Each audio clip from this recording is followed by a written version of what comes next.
Hey guys, it's Edwin here, and today I'm going to talk about post-separation abuse. And I'm going to be sharing 7 harmful tactics the abuser might use to harm you after you separated. You see, when you part ways with your abusive partner, it doesn't always signify the end of the abusive ways. And depending on how abusive they were, they might still harm you or harm your kids, especially when you are parenting together. So, separation doesn't always guarantee your safety, doesn't always guarantee that they will stop manipulating you or they will stop doing harmful things to hurt you. That's why you should be aware of some of the tactics they might use to hurt you even long after they left you. That's what post separation abuse is all about.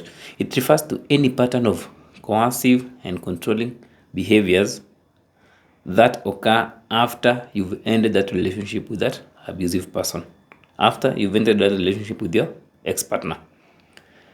And after a separation, actually, abuse can have various objectives. Like they might abuse you because of different reasons. The first reason can be they might abuse you because they want to persuade you to go back to the relationship, or they want to maintain control, or they just want to infringe and impede your rights, or they're just seeking retribution for what the abuser considers as the final provocation, or they just want to win, like to have the final say in the relationship. They don't want to see you thriving. So when they abuse you, they feel like they've won, or when they hurt you, they feel like they've won. And whatever the objectives, these will have, of course, a huge impact in your healing journey and your general well-being. And you may find yourself stuck with the same person and with the same issues. So you thought you'd separated with them, or you'd broken away from them, but you still find yourself entangled in the same kind of problems. And I'm going to share with you the most common post-abuse tactics. The first one is, of course, financial abuse. Financial abuse is where they frustrate you financially. So you might have settled for, let's say, a child support kind of arrangement, or just a kind of financial arrangement with them, but the finances will not come smoothly, or they will not come easily. They may withhold those funds for child support, or just fail to comply with the arrangement in general. So you might find yourself in a situation where you are having last minute settlement of bills, or you don't even have money to settle for those bills, and they may also make you, of course, lose your job, or just ruin some of your employment opportunities. Or if you are having a business together, they may drive it to bankruptcy, or just anything in the financial space that frustrates you. And the other thing they might mostly do, is they may inflate the money they need for child support, or they may sign up your kids for very expensive activities which you can't afford. And it's more like they just want to suck every penny out of you. They just don't want to see you like having that kind of financial comfort in that kind of arrangement.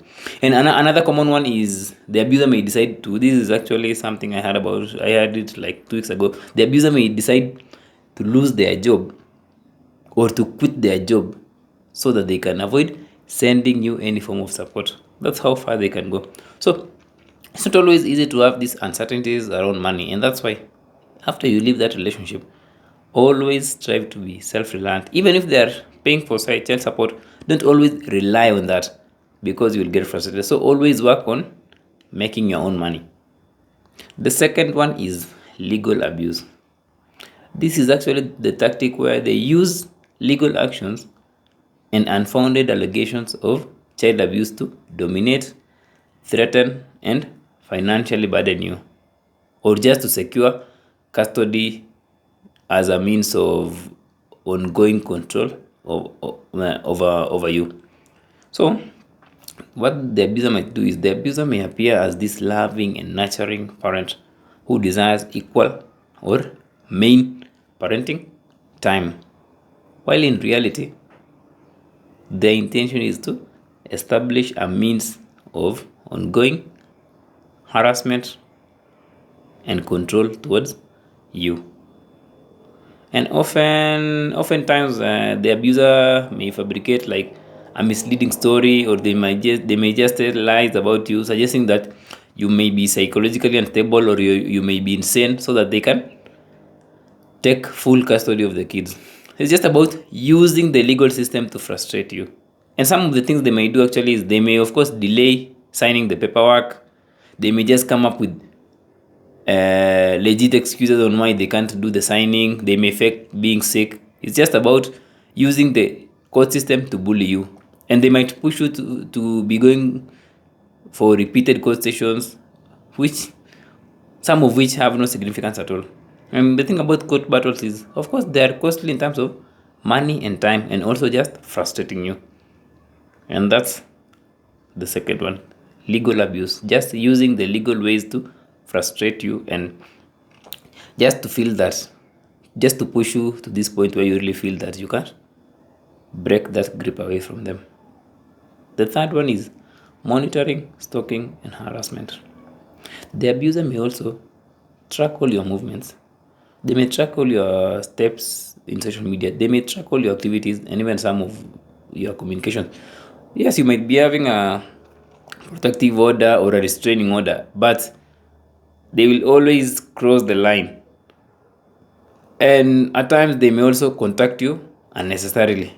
And the other thing they normally do is they might call your parents or your family asking about you, or they may ask your kids about you. It's all about, they just can't leave you alone to have a peaceful life. They just want to keep asking and asking, keep nudging and keep collecting information. They just can't let you be.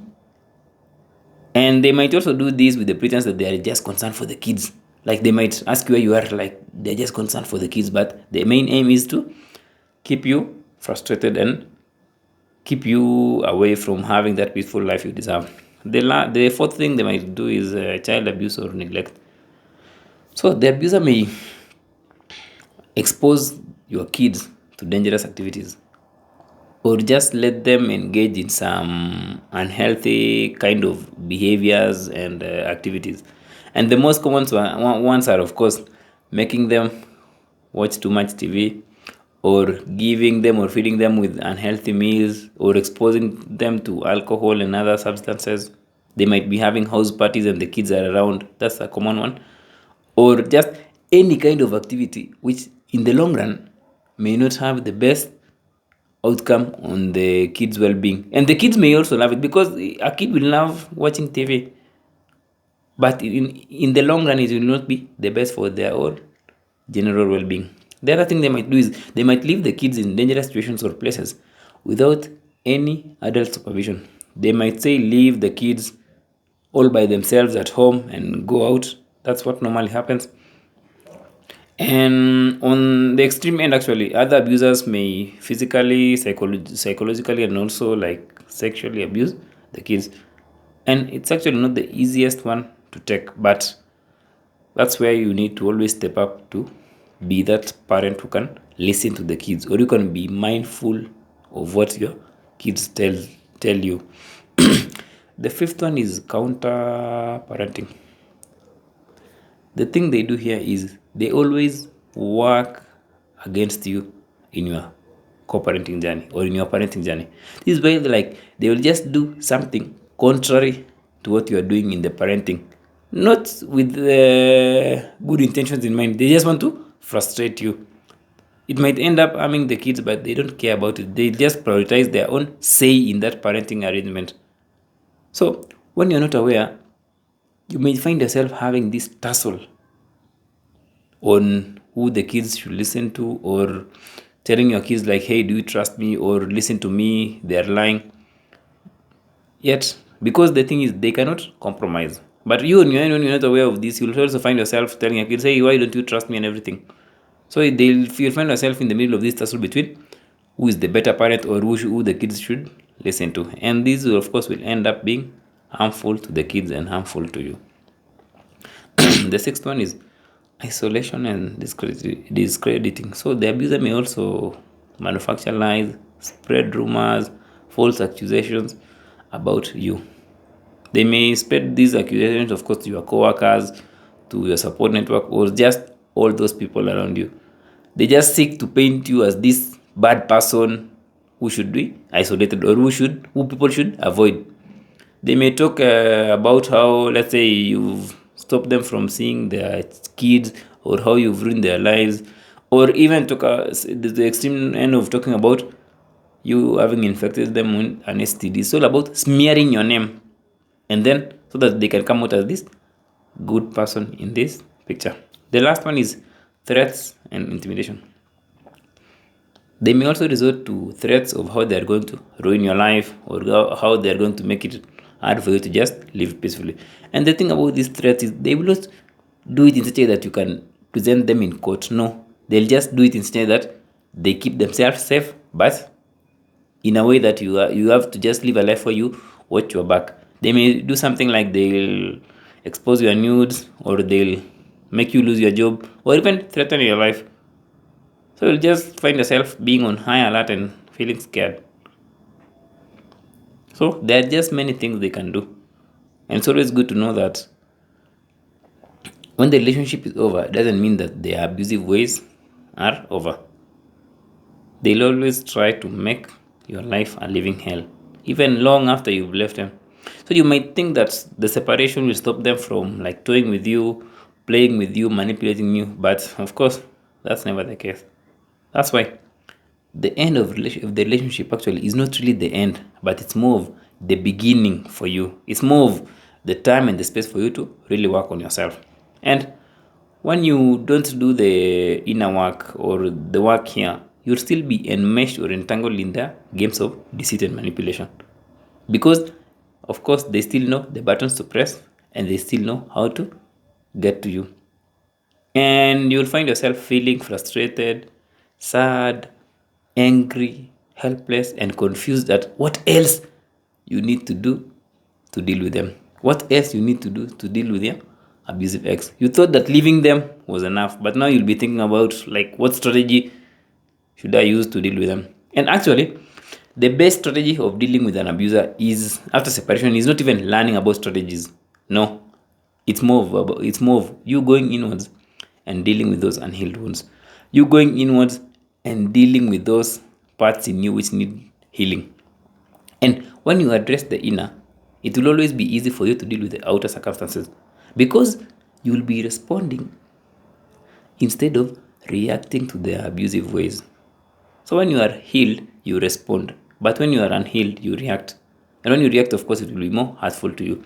So when you heal, you will not be easily triggered or overwhelmed by their actions. And you will also see those actions are just stepping stones for your own personal growth. Like when they do something to you, you see it as a stepping stone you need to overcome, not as something which is pulling you down. That's a very, very huge difference. Because the courts and the system might not be helpful in most of the instances. Like instances like feeding your kids with unhealthy meals, the court will not be helpful with that. And they may also go to the extent of manipulating those systems to work in their favor. That's what they're good at. That's why the only place which can help you or which can set you free is to go inside you, because that's the only place they can't poison. And that's where you really need to heal. You really need to heal to the point of letting go on a deeper level. Because when you let go on a deeper level, you can act freely without your negative beliefs limiting you. You can act freely without your unhealed wounds dictating your actions. So, as always, the answer is in there, not outside there. Outside there, you'll never reach the end, but within, you'll reach somewhere. You'll reach a place of inner peace. So hope you found that informative, guys. If you're struggling with this post-separation abuse and you'd like your help and you're ready and you'd like some help with healing and just navigating through this period, of course, you can book a free breakthrough call with me by clicking the link in the description. And as always, feel free to share, comment, and subscribe. And also, always use this information with caution because it comes from my own experiences, thoughts, and research. Hope you have a great day, guys. Until next time, see ya.